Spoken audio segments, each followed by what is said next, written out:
handsomely from the news of the French-American alliance. Diplomacy moves markets and attracts scoundrels. Franklin is America's first diplomat. His representation actually began in 1757, when the Pennsylvania Assembly sent the famous printer, publicist, inventor, scientist, community organizer, and politician to represent its interests in London. Over the course of 17 years, the colonies of Georgia, Massachusetts, and New Jersey also engaged Franklin as an envoy. Franklin loved England. As tensions increased between the colonists and London, the Philadelphian offered both visionary plans and practical suggestions to preserve and extend the empire of loyal Englishmen. Franklin had urged Britain to retain control of Canada at the end of the 7 Years' War in 1763, one of many Franklin efforts to think of America in continental terms. Later, he proposed that the American colonies receive representation in Parliament. Abandoning the idea of parliamentary supremacy over the colonies, Franklin then proposed a union of separate states, subject to the sovereignty of the Crown, much like the later British dominions. Franklin's diplomacy also extended to specific solutions. As late as December 1774, even after Franklin's battering in the cockpit, he replied to informal emissaries from the king's ministers with 17 points of hints to resolve the crisis between London and the First American Continental Congress. But the two sides turned instead to a contest of arms, will, and international diplomacy.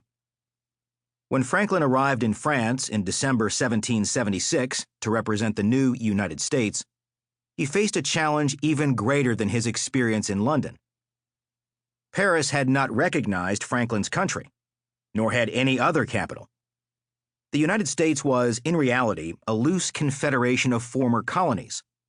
About a decade before, in league with their mother country, the British colonies had warred with France.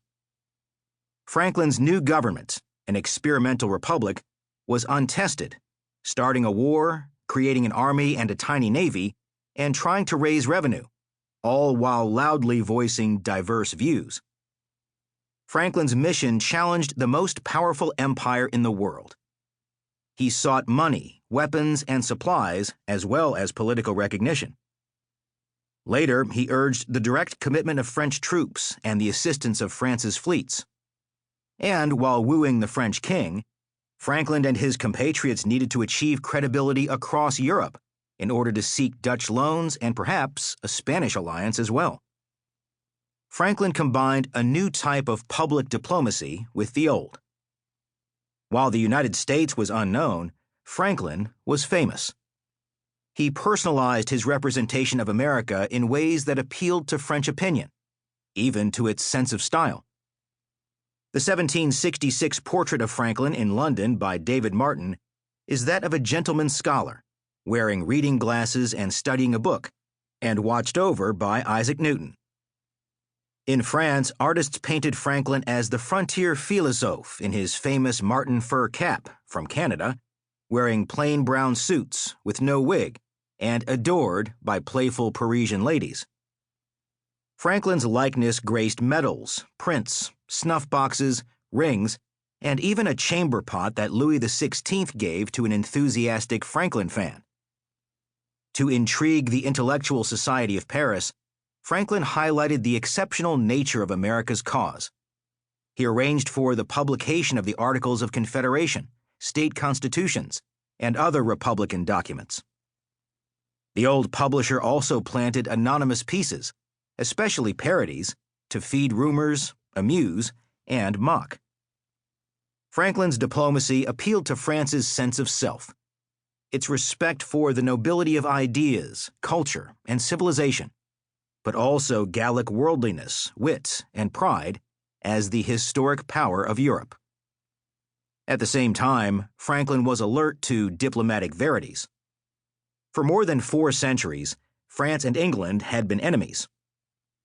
France yearned to avenge its defeat by Britain in the 7 Years' War of 1756–63, in which Paris lost its American colonies. Now was the moment for George III to lose his. The wealthier plantation island